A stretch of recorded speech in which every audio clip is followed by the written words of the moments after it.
محمد صلى الله عليه وعلى آله وصحبه وبارك وسلم محبته اللهم صل على سيدنا ونبينا وشفيعنا وحبيبنا ومولانا محمد صلى الله عليه وعلى آله وأصحابه وبارك وسلم بلغ العلا بكماله كشف الدجى بجماله حسنت جميع خصاله صلوا عليه وآله الحمد لله মহান আল্লাহ পাকের দরবারে লাখো কোটি শুকরিয়া দারুল উলুম কাসেমিয়া হাফিজিয়া মাদ্রাসা আজ বাৎসরিক মাহফিলের সম্মানিত সভাপতি, আজকের মাহফিলের প্রধান আকর্ষণ, প্রধান অতিথি, এদেশের লক্ষ লক্ষ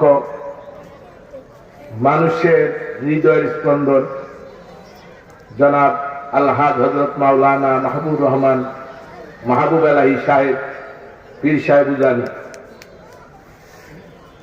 আমন্ত্রিত সকল উলামায়ে কেরাম, আগত আল্লাহ পাকের আশিকিন, জাকিরিন, সালিহিন, মুহিব্বিন বান্দাগণ, সরদার দু জাহাজ, সাইয়্যিদুল মুরসালিন, উম্মতের কান্ডারি, বিশ্ব মানবতার মুক্তির দিশারি, সত্যের দিশারি, সাইয়্যিদুল আম্বিয়া, খাতামুল আম্বিয়া, আকায়ে নামদার, তাজদার মদিনা, মুহাম্মদুর রাসূলুল্লাহ সাল্লাল্লাহু আলাইহি ওয়াসাল্লামের মুহাব্বতের উম্মতগণ, মহান প্রভুর দরবারে লাখো কোটি শুকর ও সুজুদ, যিনি আমাদেরকে অত্যন্ত দয়া ও মায়া করে এই নুরানি বরকতি দ্বীনি মাহফিলে, কোরআন ও সুন্নাহর মাহফিলে, হক্কানি উলামায়ে কেরামের মাহফিলে, জাকিরিন শাকিরিনদের মজলিসে, আল্লাহ ওয়ালাদের মজলিসে আল্লাহ আমাদেরকে আসার বসার তৌফিক দিলেন।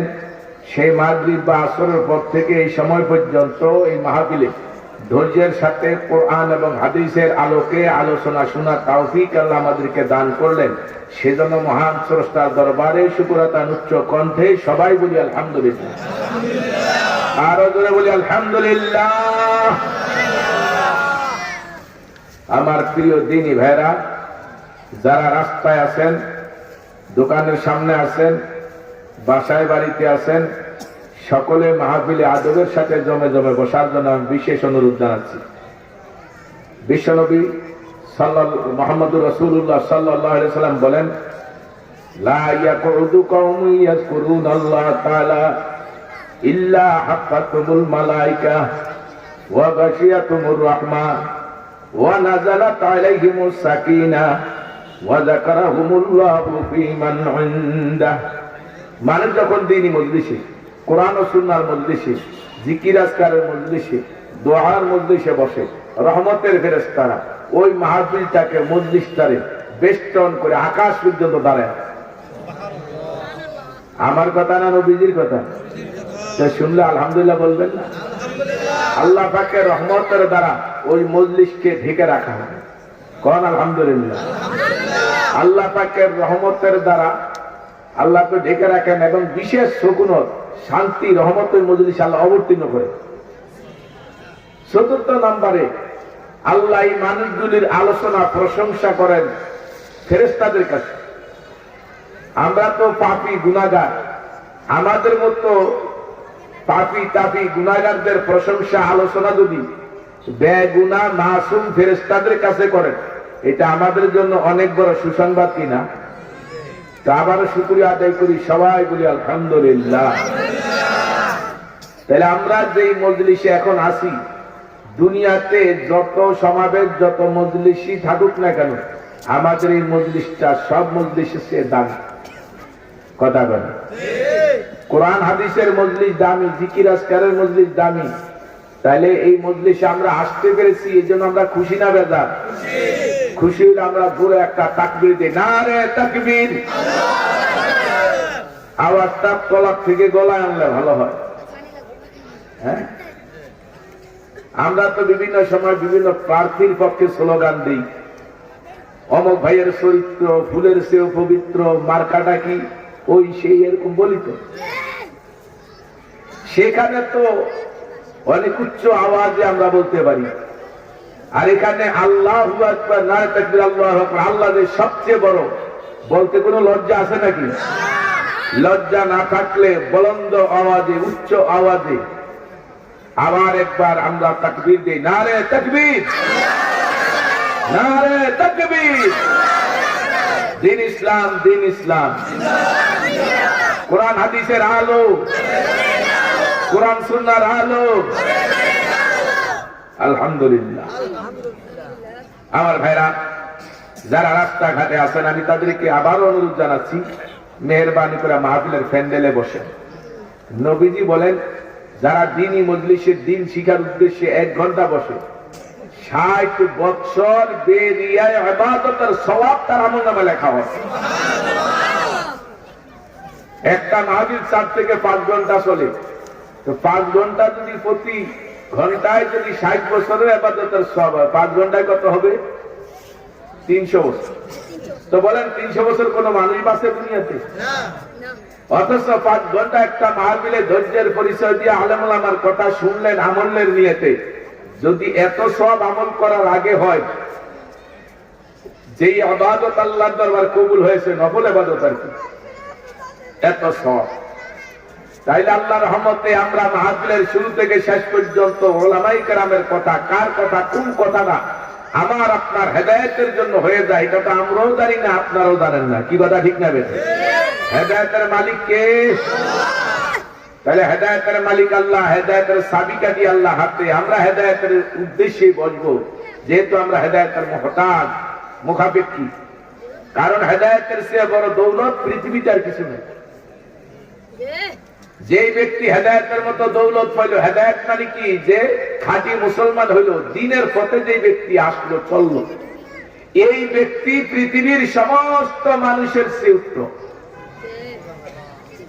তার মানে হিন্দু, বৌদ্ধ, খ্রিস্টান, ইহুদি, নাসারা, মগ, চাকমা, যত জাতি উপজাতি, বেদিক, নাস্তিক, মুরতাদ, মুশরিক যা আছে, সবার চেয়ে একজন ইমানদার উত্তম। এটার উদাহরণ আমি অনেক সময় দিই। ধানের মধ্যে চাউল থাকলে ওই ধানটার দাম আছে, যে ধানের চাউল নাই তার ধানের ওই সিটার নামই তার সিটা। কারণ সিটা কেন? চাউল নাই। ধান আর সিটার মূল্য সমান নয়। সব গৃহস্থ ব্যক্তিরা ধানের থেকে সিটা আলাদা করি।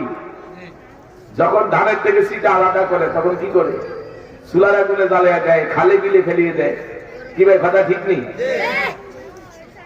তাইলে ধান দামি গোলায় রাখে যত্ন সহকারে, মাঝে মাঝে সিদ্ধ শুকনা করে, কলে ছাটাই করে, এরপরে ব্যবহার করে। কি বলেন? আর এই চাউলগুলি নষ্ট হইতেও দেয় না। তাইলে বোঝা গেল, চাউল থাকলে ধানের দাম আছে, চাউল না থাকলে ধানের দাম নাই। সিটা মানুষের কোনো দাম নাই। ঈমান নাই যার, নেক আমল নাই যার, তারও কোনো দাম নাই। যার ঈমান নাই, যার নেক আমল নাই, এই মানুষটাও পৃথিবীর অন্যান্য মুসলমানের কাছে এটা সিটা। কথা বলা ঠিক না বেশি? এই জন্যই কিয়ামতের দিন আল্লাহ বলবেন, আমতাজুল ইয়াউমা আইয়ুহাল মুজরিমুন। ও নাফরমানের দলেরা, ও মুশরিকের দলেরা, কাফেরের দলেরা, ও নাস্তিক মুরতাদের দলেরা, ও বেঈমানের দলেরা, হে বেনামাজের দলেরা, হে সুদখোর ঘুষখোরের দলেরা, হে পাপীরা, আজকে আমার নেককার বান্দাদের থেকে দূর হয়ে যাও, সরে যাও। আমার নেককার বান্দাদের সাথে একত্রে থাকতে পারবা না। কারণ দুনিয়াতে আমার ঈমানদার বান্দাদের সাথে তোমরা ছিলা না। আমার ঈমানদার বান্দারা যখন মসজিদে যায় নামাজ পড়তো, তুমি রাস্তায় রাস্তায় বিড়ি টানতা, তুমি গল্প গুজব করতা, দোকানে বৈশা, তুমি তাস জুয়া খেলাইতা, তুমি নেশাখুরি করতা, তুমি পাপের কাজে লিপ্ত থাকতা। কিন্তু আমার আমলকারী সালেহ যারা ছিল, তাদের সাথে তোমার কোনো সম্পর্ক ছিল না আমলের দিক থেকে। কাজে দুনিয়াতে আমার নেককারদের থেকে তোমার আমল ছিল সম্পূর্ণ উল্টা, বিপরীত। আজকে আমার নেককার বান্দাদের থেকে তুমি পৃথক হয়ে যাও, সেদিন আল্লাহর কথা অমান্য করার ক্ষমতা কারো থাকবে না। এই জন্য আপনাকে আমাকে যত বেশি নেক আমলে শরীক হওয়া যায়, যত বেশি নেক আমল করা যায়, ততই আপনার আমার লাভ। কিছু মুসল্লি দেখি আলহামদুলিল্লাহ 2 মাইল 3 মাইল 5 মাইল দূরে ওয়াজ মাহফিলের কথা শুনলে দৌড়ায়। আবার কত কপাল তোরা দেখছি মাহফিলের আশেপাশে তাদের বাসস্থান, ঘর বাড়ি, দোকান বিভিন্ন ভাবে ঘোরাফেরাও করে, অবসর তারপর মাহফিলে বসে না। কি বলেন কথা ঠিক কিনা? দুনিয়াতে বাজান যারা নেককারদের থেকে দূরে থাকবে, যারা আলেমদের থেকে দূরে থাকবে, যারা মাহফিল থেকে দিনী মজলিস থেকে দূরে থাকবে, আমার আল্লাহ কিয়ামতের দিনও তাদেরকে দূরেই রাখবে। এই জন্য যদি আমরা কিয়ামতের ময়দানে আমার নবীর সঙ্গে হাসর চাই, আমরা যদি নবীর সাহাবীদের সাথে হাসর চাই, একত্রে উঠতে চাই, আমরা যদি আল্লাহ ওয়ালাদের সাথে একত্রে হাসরের ময়দানে উঠতে চাই, তাইলে আমরা তাদের সাথে সম্পর্ক রাখবো, আলেমদের সাথে সম্পর্ক রাখবো, আমরা পীর মাসে হক্কানি পীর মাশায়েখের সাথে সম্পর্ক রাখবো, আমরা নেককারদের সাথে সম্পর্ক রাখবো। যত বেশি নেককারদের সাথে সম্পর্ক থাকবে, নেক কাজের সাথে শরীক থাকবো, ভালো কাজে শরীক থাকবো, কিয়ামতের দিন আমাদের হাসরও আমার নবীর সঙ্গে হবে। কি বলেন দাদা ঠিক কিনা? দয়াল নবী বলেন না, যারা দুনিয়াতে নেককারদের সাথে থাকবে, যারা নবীর সুন্নত মানবে, যারা নবীর সুন্নাহকে ভালোবাসবে, তারাই প্রকৃত পক্ষে নবীর ভালোবাসাকারী। মান হাব্বা সুন্নতি ফাকাদ হাব্বানি ওয়া মান হাব্বানি কানা মাই ফিল জান্নাহ। নবীজি কয়, যারা আমার সুন্নতকে মহব্বত করলো, তারাই আমি নবীকে মহব্বত করলো। যারা আমি নবীকে মহব্বত করলো, তারা আমার সঙ্গে জান্নাতি। নবীদের সঙ্গে জান্নাতে যাইতে হইলে নবীর তরিকা মানা লাগবে কি লাগবে না? নবীর সুন্নাহ ব্যক্তি জীবনে, পারিবারিক জীবনে, সামাজিক জীবনে, রাষ্ট্রীয় জীবনে, রাজনৈতিক জীবনে, অর্থনৈতিক জীবনে, আন্তর্জাতিক জীবনে, সব জীবনে নবীর তরিকা আছে না না? যারা সব জীবনে নবীর আদর্শ পছন্দ করবে, নবীর তরিকাই মানবে, প্রকৃত পক্ষে তারাই নবী আসে। আর যারা দুনিয়াতে বিভিন্ন দুনিয়াবী নেতার প্রেম আর ভালোবাসা দিলে, আল্লাহ নবীর ভালোবাসা তার দিলে নাই, আছে খালি দুনিয়াদারদের মহব্বত। এই কারণে দুনিয়াদারদের পিছনে দৌড়ায়, দুনিয়াদারদের কথাই শুনে, সেই কথা যদি আল্লাহ নবীর বিরুদ্ধে যায়, তারপরে তারা দুনিয়াদারদের কথাই মানে। কথা বলে ঠিক কিনা? এমন কিছু কপালপুর আছে যে অমুককে মানতে যে একদিন জাহান্নামেও যাওয়া লাগবে, তাইলেও যাবো, তারপরে উনার কথাই মানবো। এই কথা যদি কোন ইমানদারে বলে, তার ইমান আসেনি। বন্ধুরা আমার, মানতে হলে মানো, দয়ার নবীরে মানো, আর দয়ার নবীরে যারা মানে তাদেরকে মানো। কি বলেন কথা ঠিক কিনা? এই জন্য দুনিয়ার জীবনে আমাদেরকে বুঝতে হবে, আল্লাহ পাকের সাথে প্রেমের ভালোবাসা জড়াইতে হলে আল্লাহ বলে, কুল ইন কুনতুম তুহিব্বুনাল্লাহ ফাত্তাবিউনি ইউহিব্বুকুমুল্লাহ ওয়া ইয়াগফির লাকুম যুনুবাকুম ওয়াল্লাহু গফুরুর রহিম। আল্লাহু আকবার। আল্লাহ পাক বলেন, নবী গো, আপনার উম্মতদেরকে বলে দিন, তারা যদি আমাকে ভালোবাসতে চায়, তারা যদি আমার সাথে সম্পর্ক করতে চায়, তারা যদি আমাকে মহব্বত করতে চায়, তারা যেন আপনার ইত্তেবা অনুসরণ অনুকরণ করে। যদি আপনার ইত্তেবা অনুসরণ অনুকরণ করে, আমি আল্লাহ ওয়ায়াগফির লাকুম যুনুবাকুম, আমি আল্লাহ ওদের গুনাহগুলিও ক্ষমা করে দিব। আল্লাহ ক্ষমাশীল ও মেহেরবান, আল্লাহ ক্ষমা করে দিবেন ওই সকল মানুষকে যারা নবীকে, নবীর আনুগত্য করে, আল্লাহর আনুগত্য করে, নবীজির কথা মানে, আল্লাহর কথাও মানে। ইয়া আইয়ুহাল্লাযীনা আমানু আতিউল্লাহ ওয়া আতিউর রাসূলা ওয়া উলিল আমরি মিনকুম।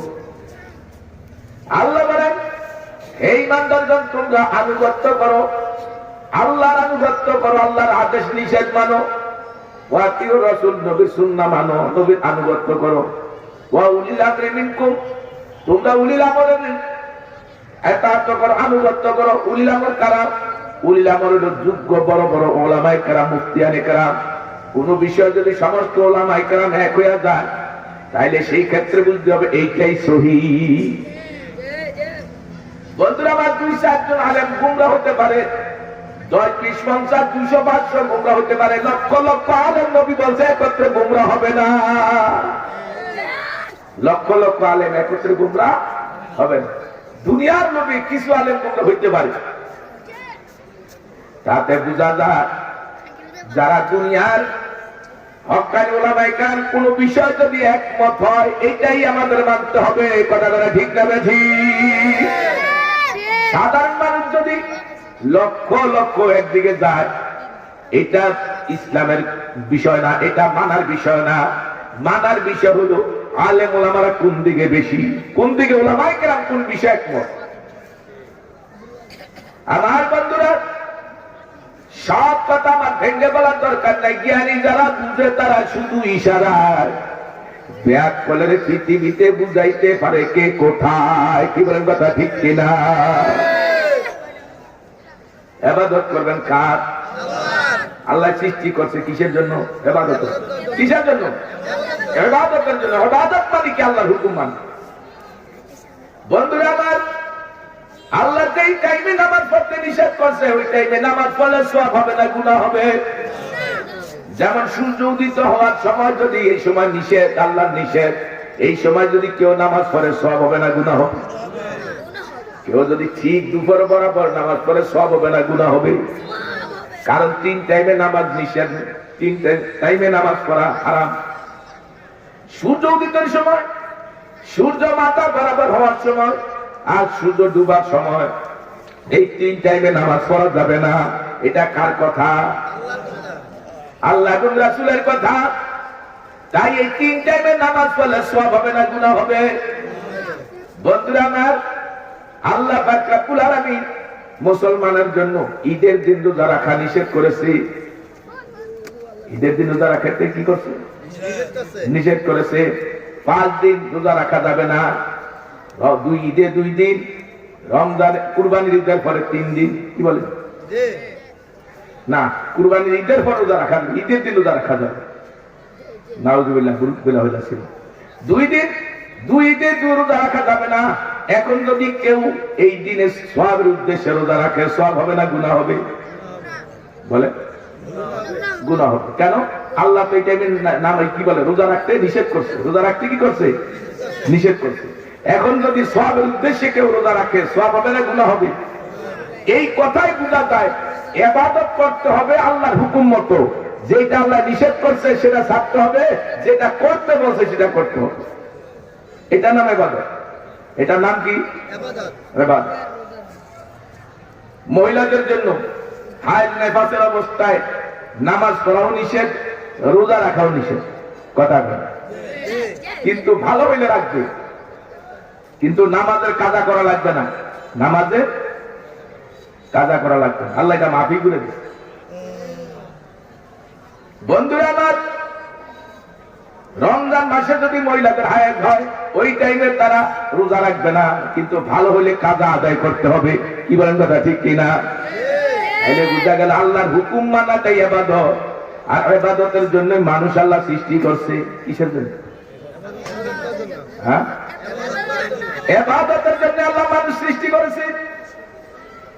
তাইলে আমাদেরকে ইবাদত করার জন্য ফরজ আছে, ওয়াজিব আছে, সুন্নাত আছে, নফল আছে, সব ইবাদতই করা লাগবে। ফরজ ইবাদত গুলির মধ্যে নামাজ ফরজ ইবাদত, রোজা ফরজ ইবাদত। মাসে 1 মাস, রমজান মাসে। কথা এই রমজান মাসে কেউ যদি ইচ্ছা করে একটা রোজা কাজা করে তাইলে তাকে এর কাফারা দিতে হবে কয় মাস? 2 মাস রোজা রাখতে হবে লাগাতার। কয় মাস রোজা রাখতে হবে? 1 মাস রোজা রাখলো, আর 1 মাসে রোজা রাখতে দেয়া 29 তারিখে রোজারা ভেঙে ফেলাইলো, তাইলে কিন্তু আদায় হইল না কাফারা। আবার পুনরায় 2 মাস রোজা রাখা লাগবে। এটা জরিমানা। 2 মাস কেন? সারা বছর যদি রোজা রাখে রমজানের একটা রোজার সমান সব হবে নি। আমার বন্ধুরা বুঝাবার জন্য কথা বললাম।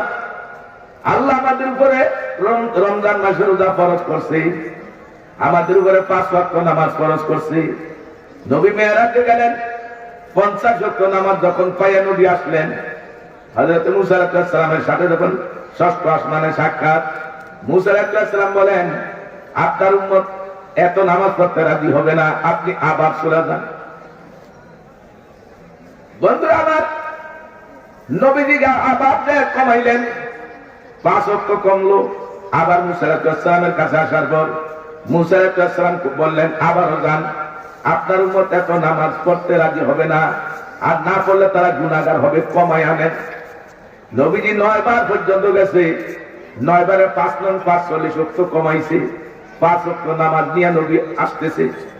হযরত মুসা আলাইহিস সালাম বললেন, হে মুহাম্মদ সাল্লাল্লাহু আলাইহি ওয়াসাল্লাম, আপনার উম্মত 5 ওয়াক্ত নামাজও পড়বে না, আপনি আবারও কমায় আনেন।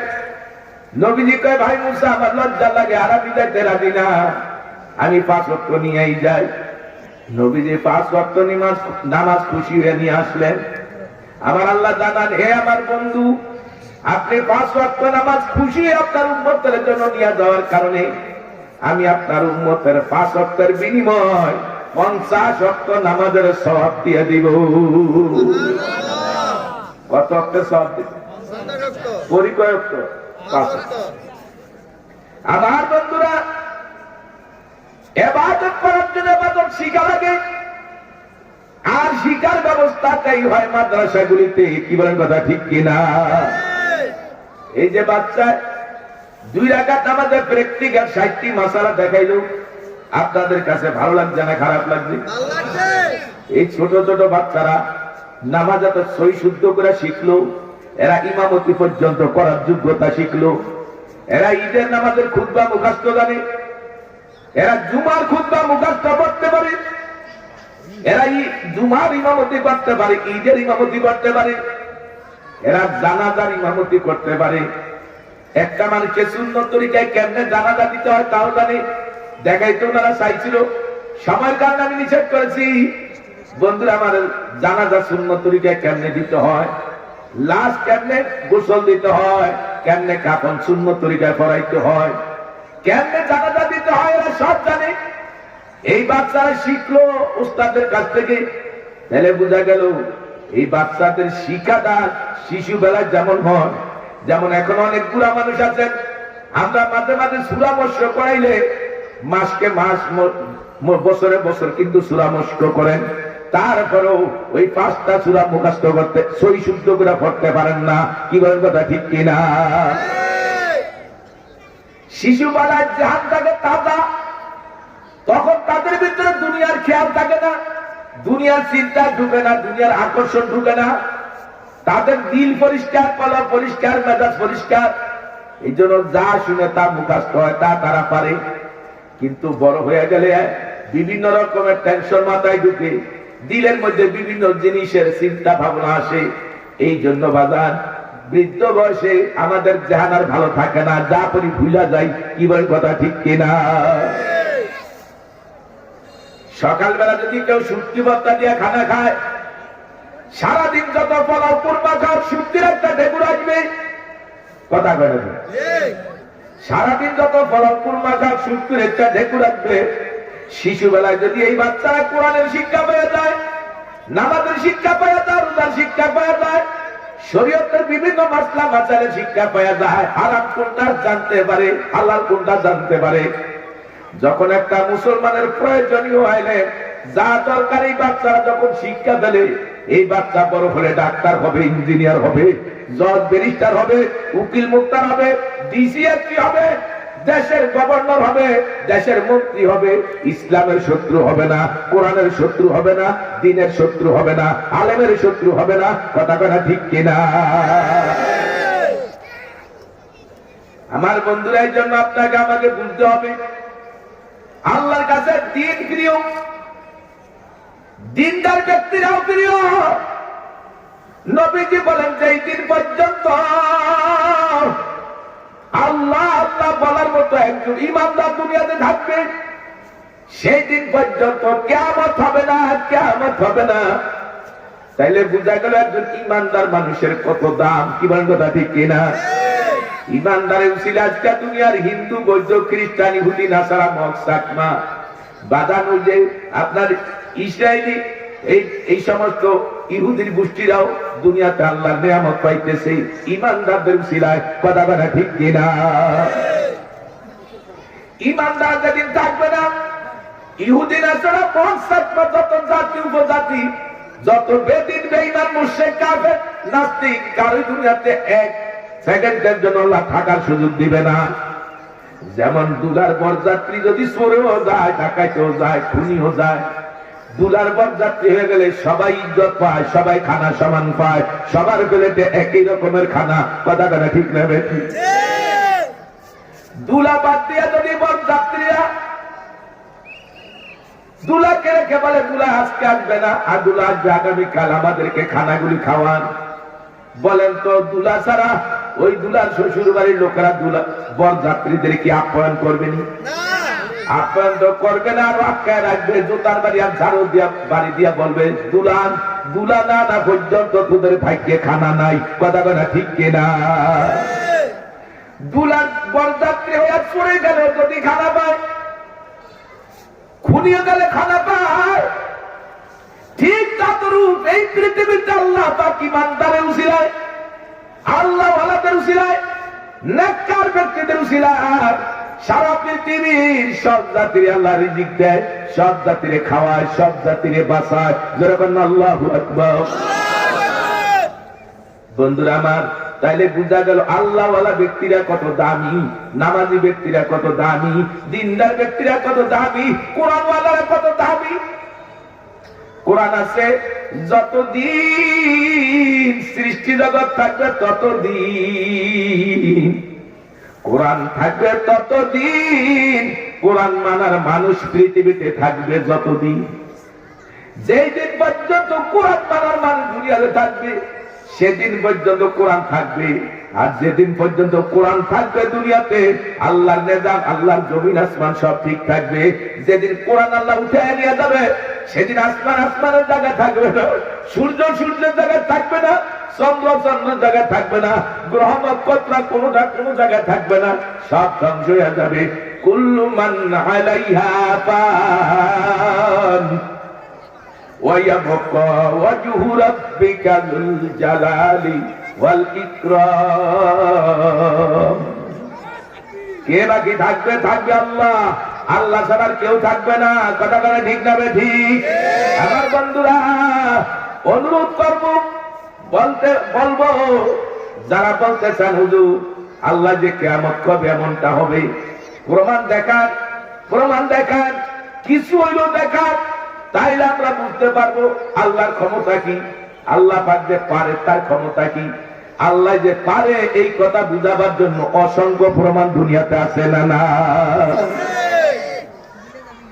আমার বন্ধুরা, যে বছর বাংলাদেশে শিকড় হইল, ওই শিকড়ের সময় হাজার হাজার বাড়ি ঘর ধ্বংস হইল, লক্ষ লক্ষ প্রাণী ক্ষতিগ্রস্ত হইল, গরু ছাগল হাঁস মুরগি। কথা করা ঠিক না ঠিক?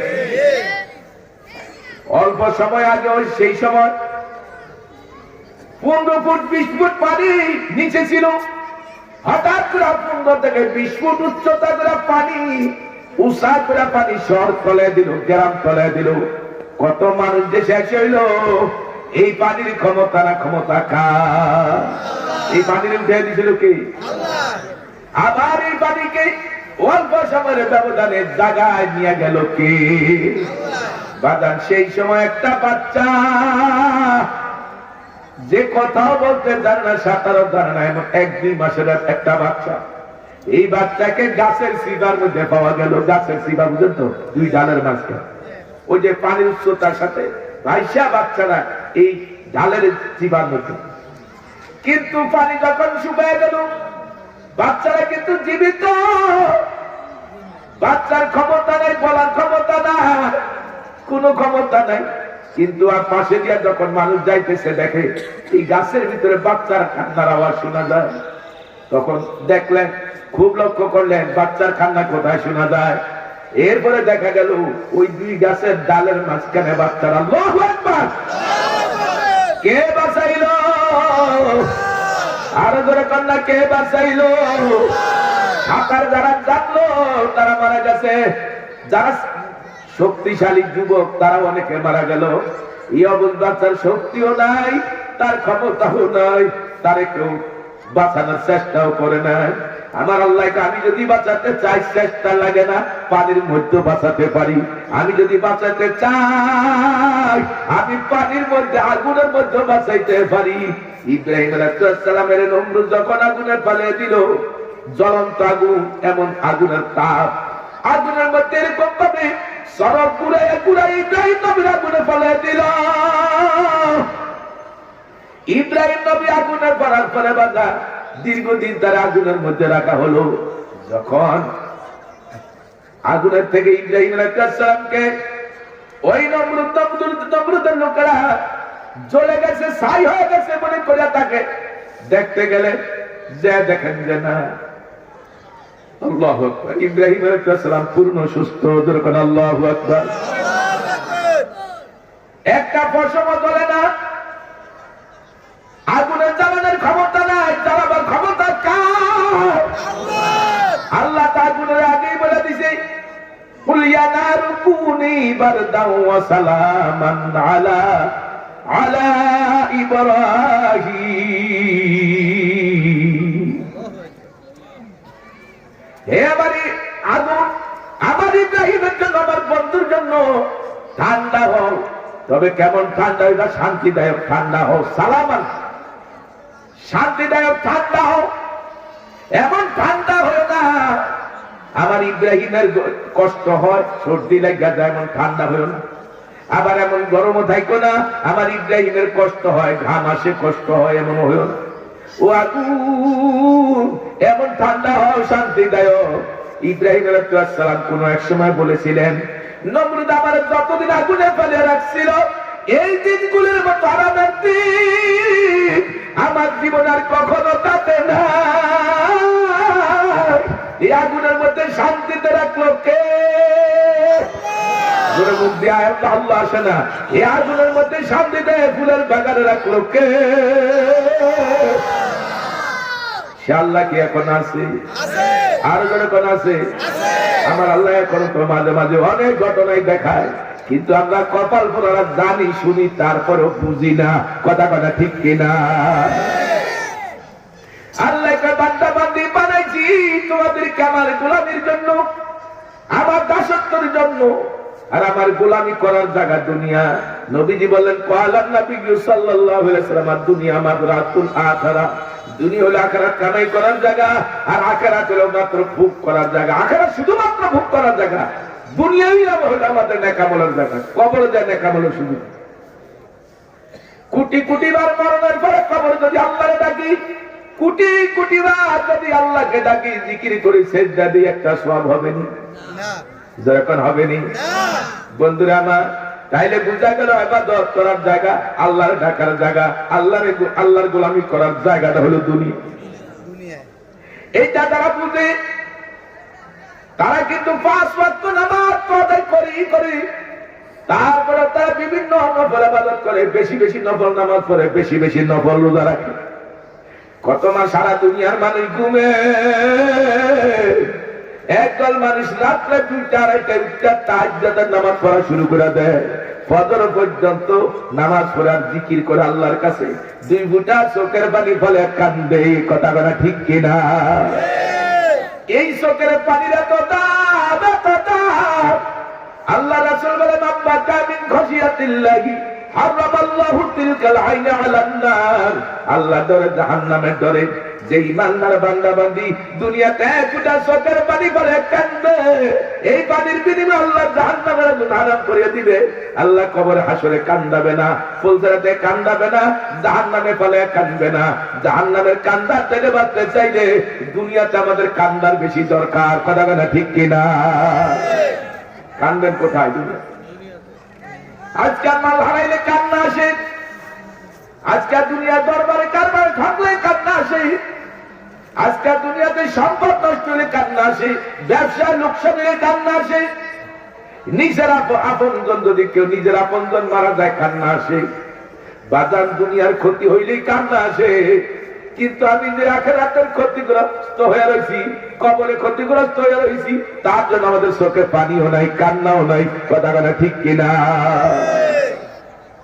আবার কিছু কপাল ফেলা রাখা, উনি বেশি কান্দে, বেশি গুনাহ করছে এই জন্য কান্দে। বন্ধুরা আমার, গুনার কারণে সাহাবায়ে কেরামের গুনাহ ছিল না, তাদের সব গুনাহ আল্লাহ মাফ করে দিয়েছে। এরপরেও একজন সাহাবী কবরে যাওয়ার আগ মুহূর্ত পর্যন্ত কান্না ছাড়ে না। কথা বলে কত কান্দা, কত সাহাবীর চোখের মধ্যে গা হয়ে গেছে, কত সাহাবীর গালের মধ্যে কালো দাগ পড়িয়া গেছে। এরপরও কান্দে, আমার মাবুদ গো, ও আমার মাওলা, তুমি যদি আমারে মাফ না করো, তোমার জাহান্নামের আগুন আমি সহ্য করতে পারবো না। মাবুদ রে, তুমি আমারে কিয়ামতের ময়দানে অন্ধ করে উঠাইও। হযরতে আব্দুল কাদের জিলানী রাহমাতুল্লাহ আল্লাহর কাছে কাঁদতো, আল্লাহ, দুনিয়ার মানুষ আমারে এত ইজ্জত করে, সম্মান করে, না জানি জাহান্নামের আসামি হয়ে যায়। যদি কিয়ামতের দিন আল্লাহ তুমি মাফ না করে আমারে চক্ষু দুটো অন্ধ করে উঠাইও, আমি যেন কাউকে না দেখি। বাদাম কাদের ভিতরে আল্লাহর এত ভয় ছিল, এত কান্দা কাঁদতো, অথচ তারা দুনিয়াতে কত বড় নেককার ছিল, কত হাফেজ ছিল, কত বড় গোলাম ছিল, যারা আল্লাহর কথা এমন মানে মানত। এরপরে তাদের ভিতরে এত কান্দা, আর আমরা পাপের সাগরে হাবুডুবু খাইতে আসি।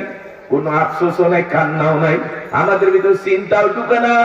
মালাকুল মউত আমার পিছনে, মালাকুল মউত যখন আমার রূহটা টান দিবে, আর রূহটা যখন খপ করে আতুল কলিজা রক্ত ভাবে সিরিয়া যখন রূহটা বের করে ফেলবে, তখন আমার উপায় কি হবে?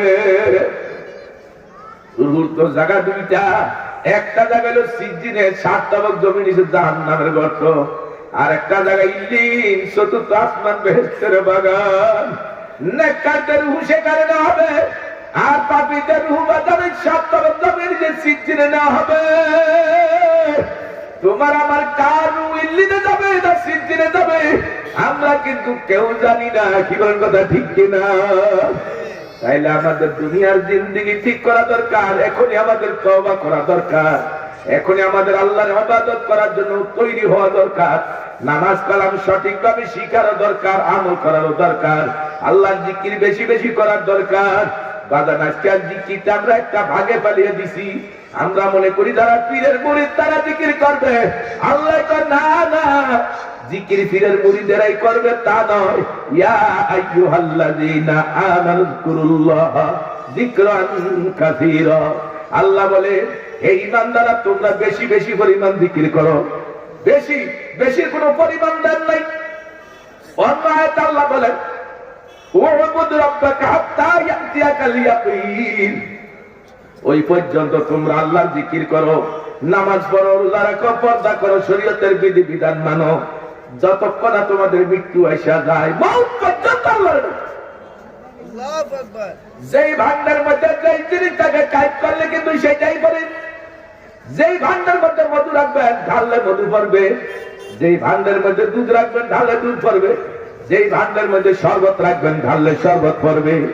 যেই মানুষের মধ্যে যে আমলের অভ্যাস থাকবে সেটাই তার থেকে প্রকাশ হয়ে যাবে। এই জন্য দেখবেন যারা দুনিয়াতে বেশি বেশি জিকির করত, মরণের সময় তার মধ্যে আল্লাহর জিকির শুরু হয়ে যায়।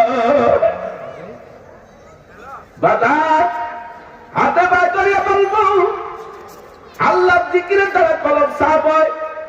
দয়া নবী বলেন লিকুল্লি শাইইন সিকালা ওয়া সিকালাতুল কুলুবি যিকরুল্লাহ।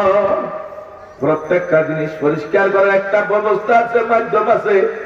কলব পরিষ্কারের ব্যবস্থা হলো আল্লাহ জিকিরের দ্বারা। কিসের দ্বারা? ধরে কর, জিকির যত বেশি হবে তত কলব পরিষ্কার হবে। কলব যত পরিষ্কার হবে ইবাদতে মজা লাগবে, স্বাদে লাগবে। এখন আমরা ইবাদত করি কথা ঠিক, কিন্তু মজা তো পাই না। কথা কথা ঠিক কিনা? নামাজ পড়া মজা পাই না, রুকু সিজদা করে মজা পাই না। আর এই ইবাদতে মজা না পাওয়ার পিছনে কারণ হলো আমার কলবের মধ্যে রূপ। জ্বর হইলে দেখবেন পানি তিতা লাগে, মাছ গোস্ত ফলাও বিরিয়ানি তিতা লাগে। এগুলি আসলে তিতা না, জিহ্বার দোষে লাগে তিতা। আর জিহ্বার দোষ হলো জ্বর। কি বলেন কথা ঠিক কিনা?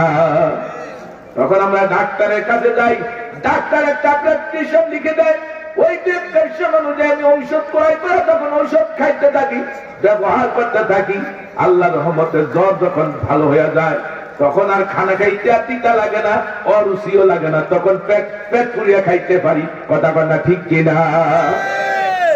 খানার জন্য খিদা দরকার, রুচির দরকার, ঠিক ততরূপ ইবাদত করার জন্য চাহিদা দরকার, কলবের রুচির দরকার। এই কলবের রুচি চাহিদা হয় যখন বান্দা আল্লাহর জিকির বেশি বেশি করে। কার জিকির? আল্লাহ বলে কদ আফলাহা মান তাযাক্কা ওয়া যাকারা ইসমা রাব্বিহি ফাসাল্লা। যারা আত্মশুদ্ধি অর্জন করেছে তারা সফল কাম হয়েছে। আত্মশুদ্ধি মানে কি? কলব যাদের সুস্থ, কলব যাদের রোগ মুক্ত। যখন মানুষের কলব রোগ মুক্ত হয়ে যায় তখন দেখবেন নামাজের মধ্যে মজা পায়। আগে আগে মসজিদে যে বসে থাকে, সবাই মসজিদ থেকে বের হয়ে যায়। আল্লাহর কিছু আশেক বান্দারা মসজিদে সবার পরে মসজিদ থেকে বের হয়। কথা বলা ঠিক কিনা?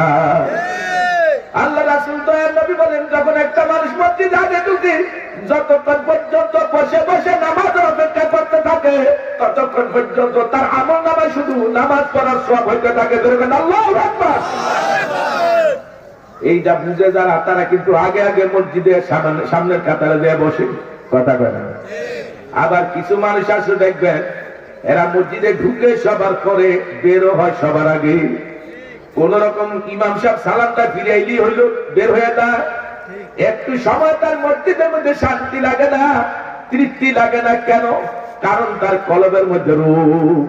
আর এই কলবের রোগের কারণে মানুষ ইবাদতে মজা পায় না। এখন প্রত্যেকের বুকে হাতিয়া নিতে বলতে পারবো, ইবাদতে আমি স্বাদ পাই কি পাই না। যদি পাই তাহলে আমার কলব ঠিক আছে, আর যদি ইবাদতে স্বাদ নাই না পাই তাহলে বুঝতে হবে আমার কলবের মধ্যে রোগ আছে। কথা বলা ঠিক কিনা? এই রোগের চিকিৎসা হলো আল্লাহর ওলিরা, পীর মাশায়েখরা। এই রোগের চিকিৎসা হইল উজানির পীর সাহেবেরা। এই রোগের চিকিৎসা হইল বাদান সরনার পীর সাহেবেরা। এই রোগের চিকিৎসা হইল বাহাদুর পীর সাহেবেরা। এই রোগের চিকিৎসা হইল নানুপুর হযরত পীর সাহেবেরা। এই রোগের চিকিৎসা হইল বাদান আমাদের ফুলচুয়ার পীর সাহেব হুজুর। এই রোগের চিকিৎসা হইল বাংলাদেশে বহু বড় বড় মুহাক্কিক পীর মাশায়েখ আছে কিনা না? এরা হলো আমাদের রুহানি ডাক্তার। কত কানামাতি, কত বেরোজগার, কত নেশাখোর, কত চোর ডাকাত দেখছি। আল্লাহর ওলিদের সান্নিধ্যে যখন গেছেন, আল্লাহর ওলিদের বয়ান শোনার পর এতটা পরিবর্তন দেখা গেছে।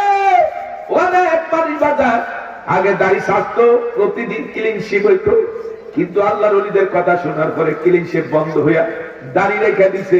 কথা কথা ঠিক না বেঠে? বাজান নামাজ তো পড়তোই না, নেশাখুরি করতো। দেখা গেছে নেশাখুরিও ছাড়ছে, নামাজ পড়া শুরু করে দিছে। আর কাঁদে আর কয়, আমার মাহবুবে রে,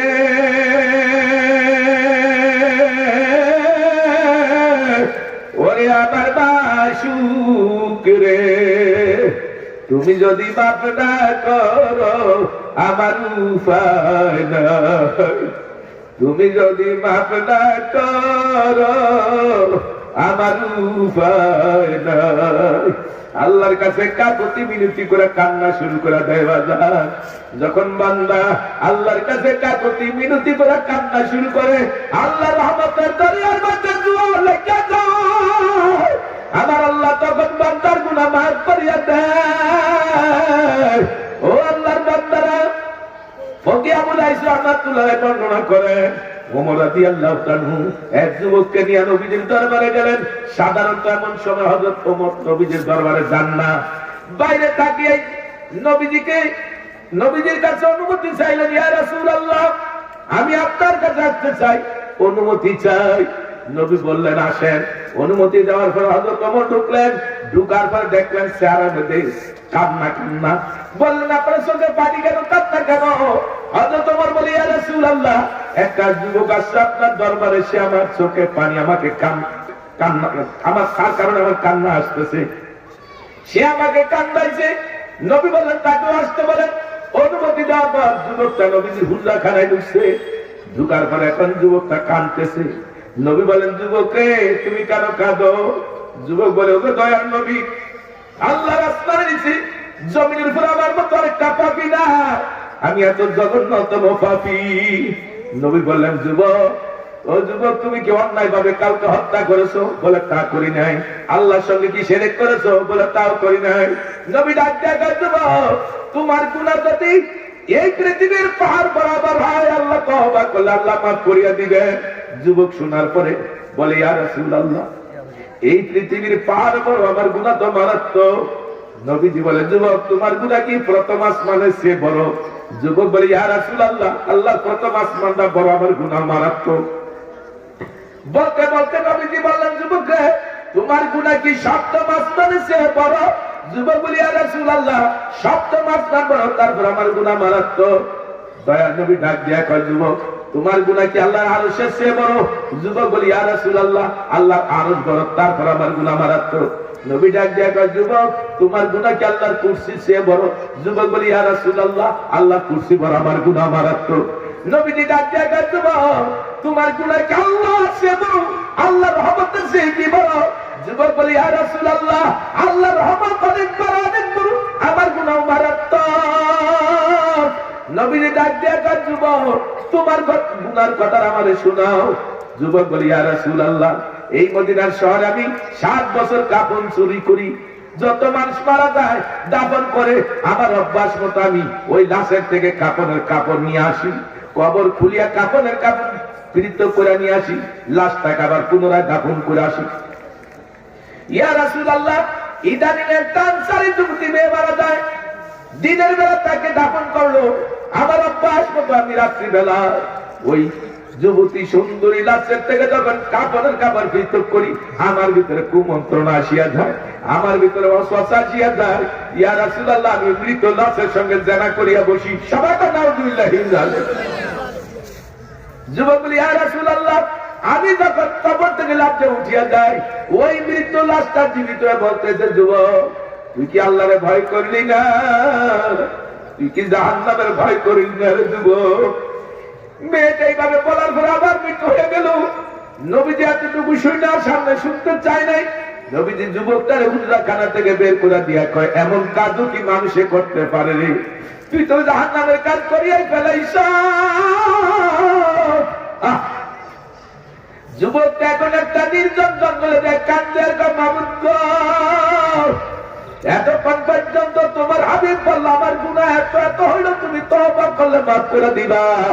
যেই মাত্র আমার গুনার বর্ণনা দিলাম, তোমার হাবিব কয় আমি জাহান্নামের কাজ করিয়া ফেলাইছি, তাইলে কি আমার মাফের বুঝি আর কোন রাস্তা নাই? যুবক একটা দিন ওই জঙ্গলে যায়, একদিন না, 2 দিন না, 40 দিন। 40 দিন পর কাঁদতে কাঁদতে আখেরি মুনাজাত দিয়া কয়, ওরে দয়ার মাওলা, তুমি যদি আমার মাফ নাই করবা, নাই করে থাকো, তাহলে আকাশ থেকে আগুনের বৃষ্টি দিয়ে আমার জ্বালিয়ে ছাই ছাই করে দাও। আমি তোমার জাহান্নামের আযাব সহ্য করতে পারবো না, দুনিয়াতে আমার জ্বালায় নষ্ট করে দাও। আর যদি তুমি আমারে মাফ করে থাকো, তোমার হাবিবের কাছে, তোমার হাবিবের সাহাবীদের কাছে জানিয়ে দাও, মাফ করে দিছ। এইভাবে যখন নোনাদারি আর কান্নাকাটি শুরু করছে, আল্লাহর রহমতের দরিয়ার মধ্যে জোয়ার এসে গেছে। আল্লাহ ডাক দিয়ে কয়, জিবরাইল রে, আর তো সহ্য হয় না, আমার হাবিবকে সালাম দিয়া বলবি, আমার হাবিবের দরজা থেকে যে যুবকেরা ফিরে দিছে, আমি আল্লাহ শেষ পর্যন্ত যুবকের ফিরাইতে পারলাম না। আমি আল্লাহ তারে মাফ করে দিছি। ওই যুবককে ডাইকাই না বলতে, আমার হাবিবকে বলো ডাইকাই না যেন জানায় দেয় যুবকের মাফ করে দিছি। এখন থেকে যদি সে নেয় কেমন করে আল্লাহর, সে জান্নাতে যাবে, সে জান্নাতি হবে, তাকে এইভাবে বলে দিও। জিবরাইল এসে সালাম দিয়া কয়, ইয়া রাসূলুল্লাহ, আল্লাহ সালাম পাঠাইছে, এই মানব দানব আপনি বানাইছেন, আল্লাহ বানাইছে? কয়, সবই তো আল্লাহ বানাইছে, আমাকে তো আল্লাহ বানাইছে। এবার জিবরাইল বলে, ইয়া রাসূলুল্লাহ, আপনার দরজা থেকে যে যুবককে ফিরিয়ে দিয়েছে, আল্লাহ দরজা থেকে আল্লাহ ফিরাইতে পারে না, আল্লাহ তাআলা মাফ করে দিছে, ওই যুবক আপনি ডাইকানে জানা দেন আল্লাহ তাকে মাফ করে দিছি। এত বড় গুনাহগার পাপীকে তওবার কারণে যদি আল্লাহ মাফ করে দিয়া থাকে, তাইলে বাজার আমরা যদি আল্লাহর কাছে তওবার মতো তওবা করতে পারি, আমাদেরকে আল্লাহ মাফ করার জন্য তৈয়ার। কি বলেন কথা ঠিক কিনা? তওবা মানে কি? যেই গুনাহ অতীতে করেছি সেই গুনাহ আর না করার ব্যাপারে আল্লাহর সাথে ওয়াদাবদ্ধ হওয়া। যেই গুনাহ করছি গুনার ব্যাপারে লজ্জিত হওয়া, শর্মিন্দা হওয়া। ওই গুনাহের জন্য আল্লাহর কাছে ক্ষমা প্রার্থনা করা, মাবুদ গো আমি আর জীবনে এই গুনাহ পুনরায় করব না। এইভাবে তওবা করতে পারলে, আল্লাহর কাছে ওয়াদাবদ্ধ হলে আমার আল্লাহ অতীতের গুনাহ মাফ করে দেয়। তাই আমার ভাইরা, আমি অনুরোধ জানাবো, আজকের এই মাহফিল আমাদের জন্য বড় নিয়ামত। যুবকদেরকে বলো, হে যুবকেরা, বাবা আজকের মাহফিল তোমাদের জন্য বড় নিয়ামত। জানি না আজকের মাহফিলটা কার জীবনের শেষ মাহফিল নেই, কার জানি আজকের মাহফিল শেষ, আর হয়তো সুযোগ হবে না মাহফিল শোনার। কি বলেন কথা ঠিক না ঠিক? এমন ঘটনা বহুত হয় কি হয় না। এই মাদ্রাসার প্রতিষ্ঠাতা প্রথম থেকে যে পরিচালক ছিলেন হাফেজ উসমান গনি, আজকে তো দুনিয়াতে না। বন্ধুরা, আজ থেকে 2.5 বছর আগে সে দুনিয়া থেকে বিদায় হয়ে গেছে। আরে এই মাদ্রাসার জন্য কত মেহনত তার ছিল, কত চেষ্টা তার ছিল। আজকে কোথা, বয়স তো অনেক বেশি ছিল না, অল্প বয়সের একটা জুয়ান ছেলে, কিন্তু এভাবে দুনিয়া থেকে চলে যাবে কেউ কোনোদিন কল্পনাও করতে পারে না। আমরা কোনোদিন এই কথাটা আমাদের দিলেও আসে না। কথা বলা ঠিক না ঠিক? বাদান আমরাও জানি কোন সময় আমাদের কার মরণ হবে, এটা আল্লাহ আমাদের জানতে দেয় নাই, কিন্তু আমাদের তৈয়ার থাকা দরকার। ওয়ারেন্টের আসামিরে পুলিশ যেই অবস্থায় পাই সেই অবস্থায় অ্যারেস্ট করে নিয়ে যায়। আমরা আল্লাহর গোলামি করি আর না করি, নামাজ পড়ি আর না পড়ি, রোজা রাখি আর না রাখি, আল্লাহর আইন মানি আর না মানি, কিন্তু যখন হুকুম হয়ে যাবে তখন মৃত্যু হবেই হবে। কথা বলা ঠিক কিনা? দুনিয়ার ডাক্তাররা বাঁচাতে পারবে না, দুনিয়ার সব ডাক্তার মিলে চিকিৎসা দিয়েও বাঁচাতে পারবে না।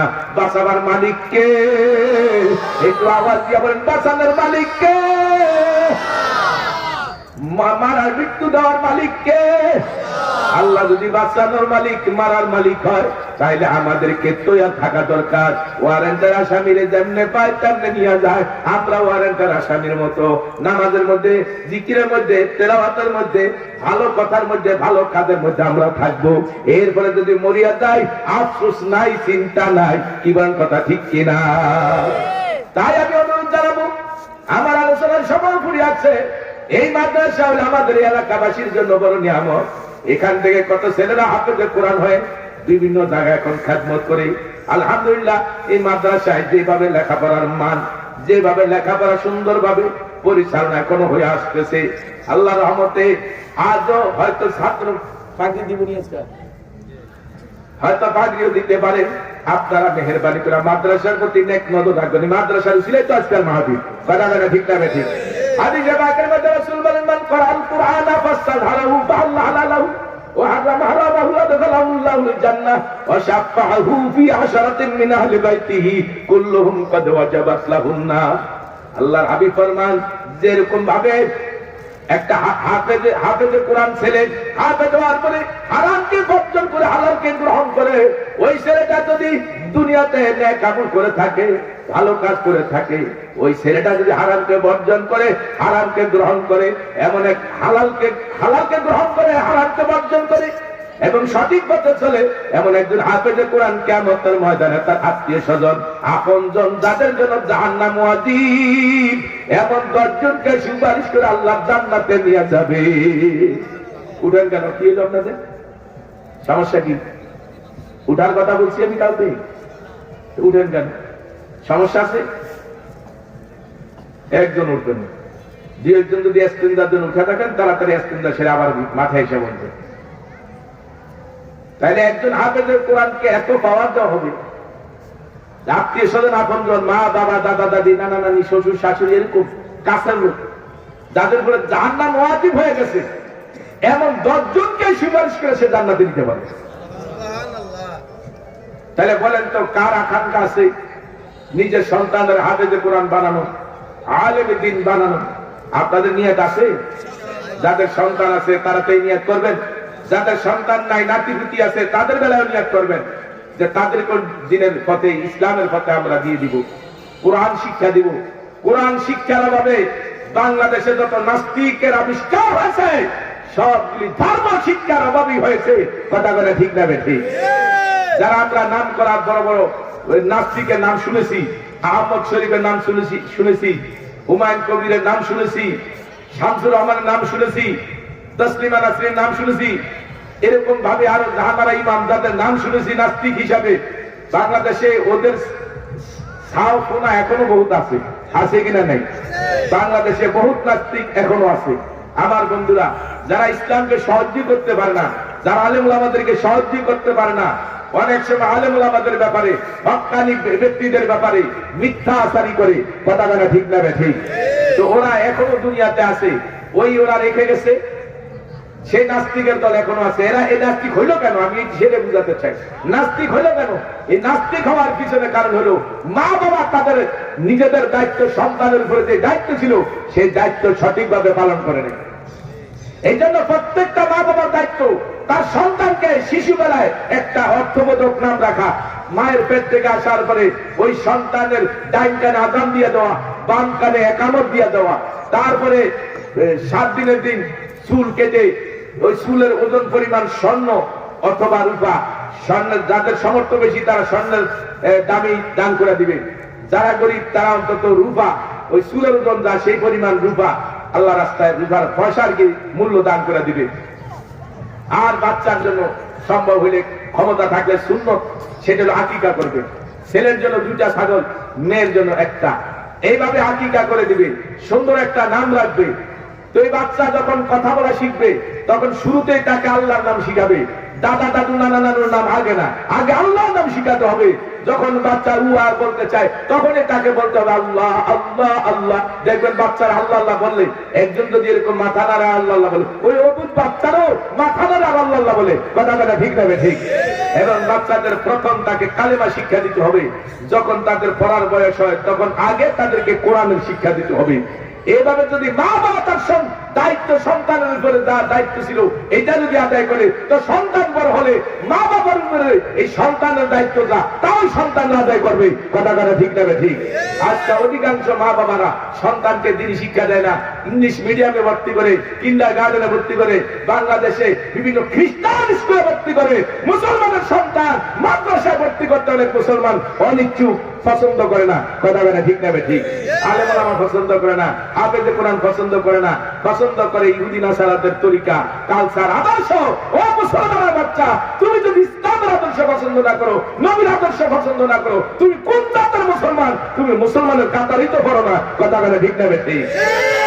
তো তোমার সন্তান দিয়া তুমি ভবিষ্যতে কি ভালো আশা করো? অনেক মুসলমানের সন্তান আজকে ইসলামই পছন্দ করে না। কথা বলে ঠিক না ঠিক? নামই শুনতে পারে না, এমনকি নামাজের রোজার কথা বললে বিভিন্ন বাজে কথা বলে। কথা বলে ঠিক না ঠিক? এর জন্য মা বাবা দায়ী। কিয়ামতের ময়দানে এরা যদি জাহান্নামের আসামি হয়, এরা বলবে আল্লাহ ওই মা বাবা আমাদের দিন শিক্ষা দেয় নাই, ধর্মের শিক্ষা দূরে রাখছে, ধর্মীয় শিক্ষা থেকে দূরে রাখছে, কোরআনের শিক্ষা থেকে দূরে রাখছে, আলেম ওলামাদের কাছে আমাদেরকে যাইতে দেয় নাই। যে মা বাবার কারণে আজকে আমরা জাহান্নামের আসামি হয়েছি। ওই মা বাবারে আমাদের পায়ের নিচে এনে দাও, পিছিয়ে নেই, পড়ায় নেই, তারপরে তুমি আমাদেরকে জাহান্নামে দিও। আমি কি কথাগুলো বুঝাইতে পারছি? তাহলে আমাদের সন্তানগুলির দিন শিক্ষা দেওয়া দরকার আছে না? জোরে কম। আগে দিন শিক্ষা দেয়, দিনই শিক্ষা দিয়া তাকে আপনি যদি মনে চায় আপনি ডাক্তার বানাতে পারেন, আপত্তি নেই। বাংলাদেশে যে শিক্ষা ব্যবস্থা আমাদের দেশে রয়েছে, যে শিক্ষার মধ্যে ইসলামের নাম গত পর্যন্ত তুলে দেওয়া হয়েছে, কথা বলে ঠিক না ঠিক? ইসলামের নাম নিশানা পর্যন্ত রাখে নাই। সেই শিক্ষায় শিক্ষিত হয়ে এদেশের ছেলে ডক্টরেট ডিগ্রিদার হতে পারে, ইঞ্জিনিয়ার হতে পারে, জজ ব্যারিস্টার হতে পারে, ডিসিএসপি হতে পারে, কিন্তু মুসলমান হতে পারবে না। কথা বলে ঠিক না ঠিক? মুসলমান হতে হলে মুসলমানি শিক্ষা লাগবে। মুসলমান ব্যক্তিদের কাছে, হক্কানি উলামায়ে কেরামের কাছে তাদের বেশি যাতায়াত করতে হবে, তাদের সান্নিধ্যে বেশি গ্রহণ করতে হবে। কথা বলে ঠিক না ঠিক? তাহলে পরে আর আফসোস করতে হবে না।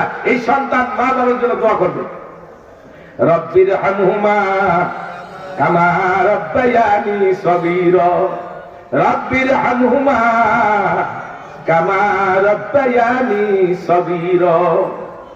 এই সন্তান যখন মা বাবার জন্য দোয়া করে, মাবুদ গো,